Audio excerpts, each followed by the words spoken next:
Okay, dear student, we are Yes, sir. conducting the SNAP interview of our student Anita, and this SNAP for a sale, and okay, and the subject is EDC. Okay, Yes, Anita, sir. from the EDC, very basic question: why we use extrinsic semiconductor? Sir, to enhance the conductivity of electronic devices.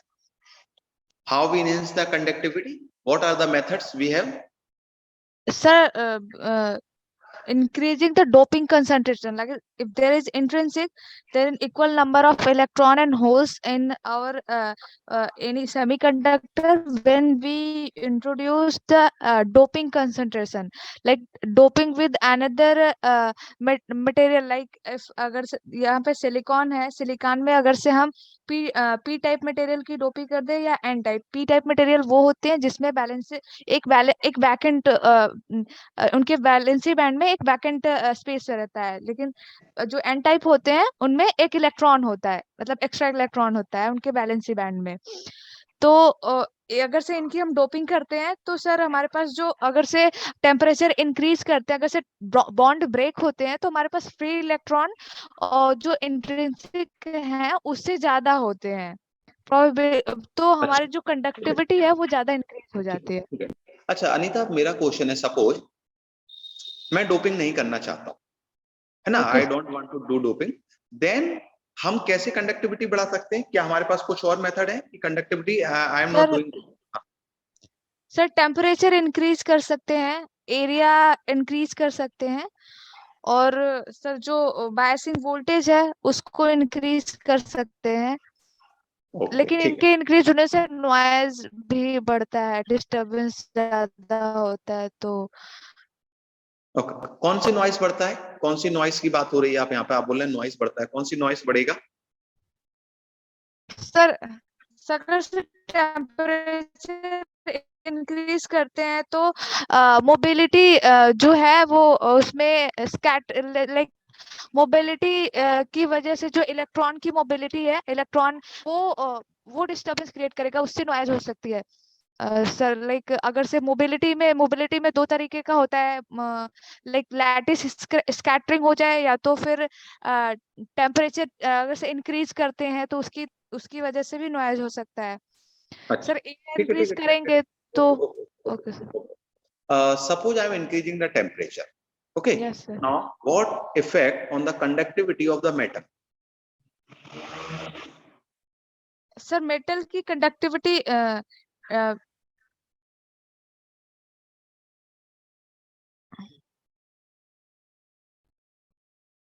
Sir decrease करेगी temperature increase करने पर। हाँ, reason? Sir यहाँ पे जो अगर से temperature increase करेंगे तो जो इलेक्ट्रॉन्स फ्लो हो रहे हैं उनमें वाइब्रेशन ज्यादा होगा, तो ड्रिफ्टिंग में उनके रेजिस्टेंस क्रिएट होगा, तो इसकी वजह से उसकी कंडक्टिव रिड्यूस हो सकती है।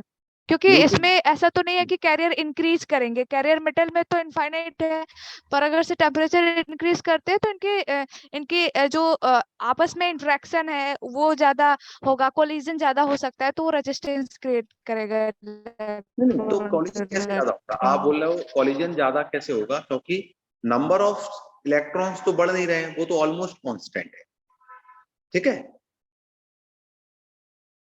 Hello? No sir, temperature increase करने पे तो उनकी हेलो हेलो बोले हाँ सर, बोल रहे हैं कि कैरियर नहीं इंक्रीज होंगे, पर जो इलेक्ट्रॉन है वहां पे मे बी और इंक्रीज हो, और जो इलेक्ट्रॉन है उनकी एनर्जी इंक्रीज होगी, तो वो आपस में कोलिजन की प्रोबेबिलिटी उनकी ज्यादा होगी, तो वो नॉइज क्रिएट कर सकता है।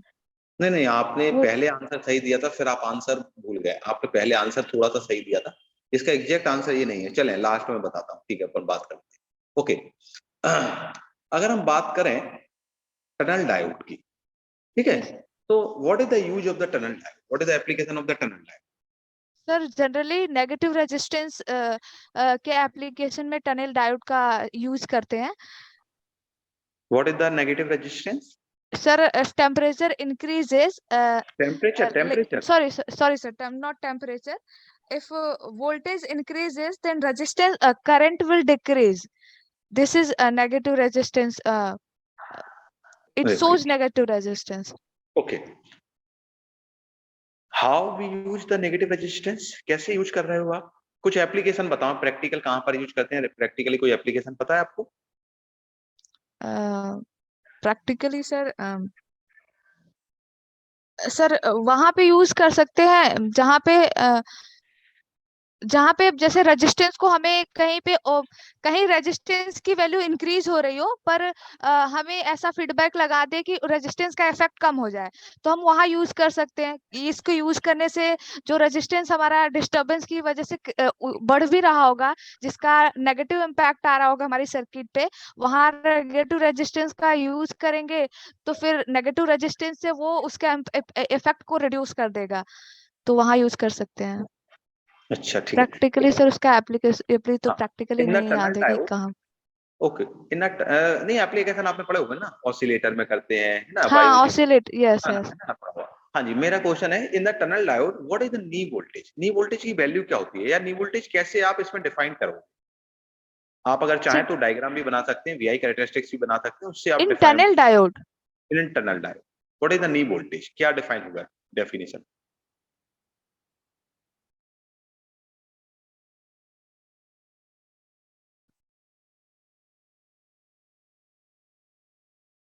अच्छा, एक वीआई कैरेक्टरिस्टिक्स बना, पहले टनल डायोड का एक वीआई कैरेक्टरिस्टिक्स मुझे दिखा, बना। Sir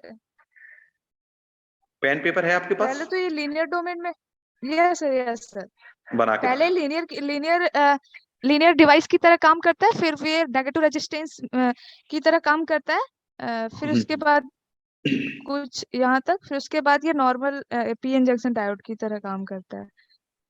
I think sir I P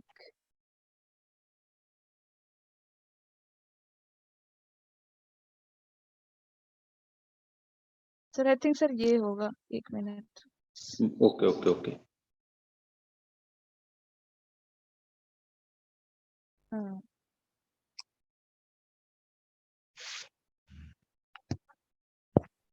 sir, और तो बना। हाँ जी, ठीक है ठीक है ठीक है ठीक है ठीक है ठीक है। अब in this diagram what is the knee voltage, क्या नी वोल्टेज होगा? वैसे नॉर्मली जनरली अपन पीएन जंक्शन डायोड के लिए नी वोल्टेज क्या पढ़ते हैं, अपन ने पढ़ा है ना, कितना होता है सिलिकॉन के लिए नी वोल्टेज कितना होता है? सर 0.7 के अप्रॉक्स होता है। 0.7 होता है। अच्छा, यस तो सर, सिलिकॉन के लिए 0.7 और जर्मेनियम के लिए कितना होता है? आई थिंक उससे थोड़ा कम ही होता है सर, अच्छा, 3 मान लेते हैं, चलो कोई फैक्चुअल क्वेश्चन है, कोई दिक्कत नहीं है। अच्छा, क्वेश्चन पहले अपन 0.34 के अप्रॉक्स, ठीक है, तो 0.34 के अप्रॉक्स होते हैं। पहले बताएं कि अलग अलग क्यों होता है, ऐसा क्यों हुआ कि नी वोल्टेज इसमें अलग है इसमें अलग है, ऐसा क्यों होता है? ऐसा सर कुछ नी कारण? वोल्टेज मिनिमम वोल्टेज जब पीएन जंक्शन कंडक्ट करने लगे, करंट उसमें फ्लो करने लगे, वही वही That is minimum the voltage. definition of the voltage, ठीक है ना, कि it is the minimum voltage which is required for after which significant current, है ना, यस सर। करंट फ्लो होता है तो सिग्निफिकेंट नहीं होता, बहुत ही स्मॉल करंट फ्लो होता है। अब क्वेश्चन है, पहले हम इस क्वेश्चन को हटा के नया क्वेश्चन लेते हैं कि सिलिकॉन और जर्मेनियम में अलग अलग नी वोल्टेज क्यों? सर जो जर्मेनियम होता है उसकी कंडक्टिविटी सिलिकॉन के कंपैरिजन में ज्यादा होती है। क्यों? लाइक सर इसमें जो जर्मेनियम में जो आउटर सेल में इलेक्ट्रॉन होते हैं उसकी प्रोबेबिलिटी फ्री होने की सिलिकॉन से ज्यादा, लाइक इसका जो न्यूक्लियस से जो इसका बॉन्ड होता है वो ज्यादा एनर्जी नहीं लगता है उसको ब्रेक होने में, जबकि सिलिकॉन से उसका बॉन्ड स्ट्रांग होता है, उसको ज्यादा एनर्जी चाहिए थोड़ा उसको फ्री होने के लिए। Very good, that is correct answer. और you can say the size of germanium is greater larger than the silicon, है ना, सिंपल सा यस उसका सर, साइज बड़ा होता है, यस साइज यस बड़ा होने से आपने जो यस बताया सर, वही है ना, साइज बड़ा है तो यस वही सर, कर यस सकते हैं, सर, ठीक। अब वीक हम बॉन्ड हो क्वेश्चन जाए। पे आते हैं, for a tunnel diode what will be the knee voltage? Sir knee voltage तो 0 वोल्ट हो जाएगा फिर इसमें मतलब तब। यहाँ पर आप देखेंगे जस्ट 0 वोल्ट के बाद करंट फ्लो, यस ठीक। यस अच्छा, suppose we are talking about the common ammeter, है ना, यस सर, कॉमन अमीटर, तो इसके आउटपुट कैरेक्टरिस्टिक्स जरा एक बार बना के दिखाएं, कॉमन अमीटर के लिए output characteristics. IC versus VC, IC versus क्या होता है आउटपुट किस किसके बीच में बनेगा, बताएं पहले किस किसके बीच में आउटपुट कैरेक्टरिस्टिक। कॉमन इमिटर है तो आउटपुट, हाँ, कलेक्टर और इमिटर के बीच में आउटपुट बनेगा और कलेक्टर और बेस के बीच में इनपुट बनेगा। हाँ तो एक बार जरा आउटपुट बना के दिखाएं। सॉरी सर, इमीटर और बेस के बीच में इनपुट रहेगा, इमीटर और कलेक्टर के बीच में आउटपुट रहेगा। सिंपल सी बात है, ammeter is common, ammeter yes common, sir, input होगा बेस एंड अमीटर, आउटपुट होगा yes collector and yes output का यस वोल्टेज होगा वीसी और आउटपुट करंट होगा IC, input yes sir, current होगा आईबी और वीबी। चले छोड़ें, ये तो बेसिक बात है। अब मुझे आप एक बार बना के दे दें कॉमन अमीटर के लिए आउटपुट कैरेक्टरिस्टिक्स बनाए, देन वी विल डिस्कस इसमें क्या होता है, पहले इतना काम करें। और इस बनाने के साथ आप उसमें हमारा जो लीनियर है, सैचुरेशन है, कट ऑफ है, वो रीजन भी एक बार मुझे दिखा दो, है ना, कि लीनियर रीजन कहाँ होगा, एक्टिव रीजन, ठीक है, saturation. Yes sir.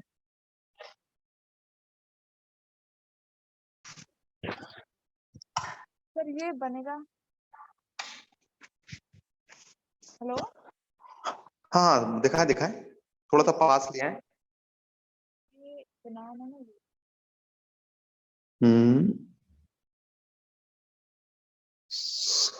Where is the active and saturation region, linear region क्या है ये, active saturation cut off, where is the active region Anita. So एक minute sir. Saturation active region is a like, sir, linear region where I have written linear region, that is a active region, and after that saturation region. I think cutoff region will be then when IC equals to 0 like this. Means linear is equal to active, है ना, Yes and sir, yes saturation sir, जो आपने लिखा है। yes एक बार sir. Confirm कर लें, एक बार कंफर्म कर लें अनीता, यही होता है क्या कि जहां सैचुरेशन है वहां एक्टिव होता है? सर जहाँ पे saturation है, वो तो एक्टिव नहीं होता है कहीं। sorry डीसी sir, मुझे लोड आप लाइन याद करें, जो डीसी लोड लाइन बनाते हैं अपन, कहाँ एक्टिव रीजन रहते हैं, बेसिक सी बात है अनीता। आपका इंटरव्यू बहुत अच्छा चल रहा है, ये बेसिक सी बात है, इसको ध्यान दें। सॉरी सर, आगे आगे से एक्टिव होता है, पीछे जो VC की लेस वैल्यू के लिए सैचुरेशन होता है। यस, इधर सैचुरेशन होगा, इधर जहां एक्टिव आपने अभी रीजन लीनियर होगा। बनाया है वहां yes sir, saturation yes sir, होगा, और यस जहां आप सर, अभी सैचुरेशन बोल रहे हैं वो एक्टिव हो जाएगा, ठीक है। Yes sir, yes sir, yes now sir. Question is that active region is starting after a some value of the VC. Is it clear? Yes, VC की yes sir. एग्जैक्ट जीरो पर तो start नहीं हो रहा है, you are No. Taking some value. क्या value होती है, कुछ याद है? एक फैक्चुअल वैल्यू होती है, अगर याद है तो ठीक है, नट अदरवाइज कोई प्रॉब्लम नहीं है। नहीं सिलिकॉन सर, के फिर लिए पॉइंट, एक बार फिर से पूछे, मुझे क्लियर नहीं हुआ। हाँ क्वेश्चन है कि एक्टिव रीजन जो है VC की एक वैल्यू के बाद स्टार्ट होता है, ठीक है। हाँ हाँ। तो VC की वैल्यू क्या होती है, चलो मैं बताता हूँ, पॉइंट 2 है। तो ऐसा क्यों होता है, why we don't take VC equal to 0, क्यों एक्टिव रीजन VC 0 पर स्टार्ट नहीं हो रहा है, क्यों वो कुछ वैल्यू ले रहा है, इसका क्या कारण है? सर VBE, VCE, एक मिनट सर। क्वेश्चन क्लियर हुआ पहले अनीता, मैं क्या क्वेश्चन पूछ रहा हूँ चाहता यस सर, हूँ? यस सर, VCE की वैल्यू 0.2 से बाद ही क्यों लेते हैं एक्टिव हाँ, के लिए? Very good, this is the question. Yes sir.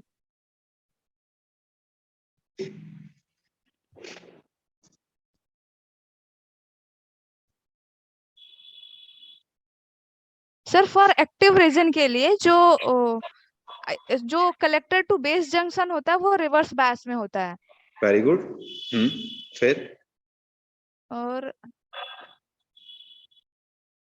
Sir ऐसा होता है, मतलब मुझे एग्जैक्टली नहीं, मैं क्लियर नहीं है, लेकिन ये जो VCE की वैल्यू 0.7 होती है, 10.7 VCE की वैल्यू लाइक मिनिमम हमें कितना वोल्टेज देना पड़ेगा बेस और एमिटर के बीच कि हमारा ये कंडक्शन हो, मतलब जो ट्रांजिस्टर वो कंडक्ट करे। मुझे एग्जैक्टली नहीं क्लियर हो रहा है, मैं एग्जैक्ट आंसर नहीं दे सकती इसका। नो प्रॉब्लम, कोई बात नहीं। Why using of early effect, what is the how alpha beta gamma will increase, how alpha beta will gamma effect due too early effect. Sir in early effect में क्या होता है कि जो हमारा कलेक्टर टू बेस वोल्टेज होता है, हम VCV collector to base voltage उसको इंक्रीज करते हैं। उसके इंक्रीज होने से जो इफेक्टिव जो बेस विड्थ होती है, जो बेस की जो इफेक्टिव विड्थ है वो रिड्यूस हो जाती है। वो रिड्यूस हो जाती है तो जो रिकॉम्बिनेशन होता है उसमें वो कम हो जाता है। तो जब रिकॉम्बिनेशन कम होता है तो जो बेस ट्रांसपोर्ट फैक्टर होता है वो इंक्रीज कर जाता है।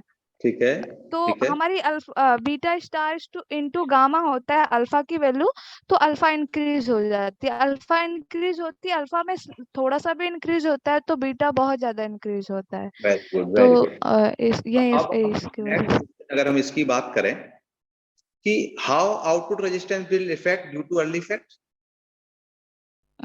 सर आउटपुट रेजिस्टेंस क्या होता है कि जब अल्फा और बीटा ऐसे इंक्रीज करते हैं तो आईसी इंक्रीज करता है, और VC output voltage VC output del resistance IC del IC एक मिनट सर। सिंपल सी बात है, स्लोप जीरो है तो सर आउटपुट रेजिस्टेंस इन्फिनिटी है। अब जब आप देखेंगे तो एक स्लोप आ जाएगा तो आउटपुट एक resistance slope infinity yes yes sir, del VC by del IC आएगा वो है। इस वजह से ठीक है, रेजिस्टेंस इंक्रीज ठीक है करेगा। Anita. Okay Anita, your time has been completed. Let me give the feedback for your interview. First of all मैं बोलना चाहूंगा कि योर यस प्रिपरेशन गुड है ना। जैसे कि मैं जितना मैं समझ पा रहा हूँ, आपने गेट और इंजीनियरिंग सर्विसेज की प्रिपरेशन कर रखी है ना। Yes sir because your concept is at that level, आपके कंसेप्ट अच्छे है ना। You also connecting the something to something, मतलब कि कुछ आपको नहीं आ रहा है तो आप उससे रिलेट कुछ कर पा रहे हैं ना, तो दैट इज गुड, ये अच्छी बात, ठीक है ना। तो आपका अगर मैं कंसेप्चुअल की बात करूं तो आउट ऑफ 10 अराउंड 7.5 आपकी मार्किंग है कंसेप्ट के हिसाब से। पहली बात, जो इंपॉर्टेंट चीज है, थोड़ा सा आपको इंप्रूवमेंट करना है, थोड़ा सा एक्सप्लेन बेहतर करना है। You know the concept, you know the answer, but how to explain that is important, ठीक है ना। थोड़ा सा आराम से समझ के, है ना। आप सही समझ रहे हैं, सही आंसर दे रहे हैं, पर यस थोड़ा सामने वाले को ये पता चल रहा है कि आप क्या बोल रहे हैं। पर अगर आप उसको प्रॉपर एक्सप्लेन कर पाएंगे तो वो उसकी मार्किंग थोड़ा सा ज्यादा देगा, पहली बात, ठीक है। अच्छा यस सर इंप्रूवमेंट आपको करना है। दूसरी बात है, कुछ छोटी छोटी चीजें हैं, जैसे आपने वो सैचुरेशन लीनियर का छोटा सा कंसेप्ट है ना, जो यस गलत सर नहीं होना चाहिए था, है ना। यस क्योंकि सर यस हाँ, क्योंकि बेसिक देखो क्या होता है, इंटरव्यू का एक कंसेप्ट है कि अगर मैं आपसे पूछूं कि 2+2 क्या है, आप बोलोगे 2+2 9 होता है, तो क्या होगा, ये बेसिक सी बात है। तो ये हमारे ईडीसी का बेसिक है कि भाई सैचुरेशन यस यहाँ होता है, उसमें कोई ज्यादा बात नहीं है, तो वो बेसिक गलत नहीं होना चाहिए, ये हम कोशिश करना है। कोई बात नहीं, आउट ऑफ माइंड हो जाता है, इसलिए ज्यादा परेशान होने की जरूरत नहीं, ठीक है। और दूसरी इंपॉर्टेंट बात, पहला तो आपको इंप्रूवमेंट के लिए मैंने बता दिया क्या इंप्रूवमेंट करना है, थोड़ा सा प्रॉपर यस तरीके से एक्सप्लेन करना है। एक्सप्लेनेशन अच्छा दूसरा, थोड़ा सा आपको कॉन्फिडेंस रखना है ना। आप जब यस बोलते हैं थोड़ा सा कॉन्फिडेंस होना चाहिए आपकी, जैसे आप थोड़ा जल्दी जल्दी में बोल रहे हैं, उससे किसी भी स्टूडेंट, हो सकता है स्टूडेंट का नेचर हो, है ना, पर जब आप थोड़ा सा आराम से विथ स्माइली फेस पे कॉन्फिडेंस होता है, और आपको पता होगा कि पूरा इंटरव्यू कॉन्फिडेंस पर ही रहता है। इट इज नॉट नेसेसरी कि आप आउट ऑफ 10 ही आंसर दें, आउट ऑफ 10 8 आंसर दें, कोई जरूरी नहीं है। दे वांट कि आपको कितना कॉन्फिडेंस है, आपका कितना सब्जेक्ट पे कमांड है, ठीक है ना। तो ये जरूरी नहीं, आप एग्जाम क्लियर करके वहां बैठे हैं तो नॉलेज तो है ही आपको, तभी तो आप एग्जाम क्लियर करके वहां पर आए हैं, ठीक है ना। Anita, that is second important thing जो आपको इंप्रूवमेंट करना, ठीक है ना। यस सर तो बाकी अदरवाइज आपका मुझे टेक्निकल ठीक लगा है, यू हैव द नॉलेज, आपको कंसेप्ट है, बेसिक की भी है और अच्छे है, ठीक है।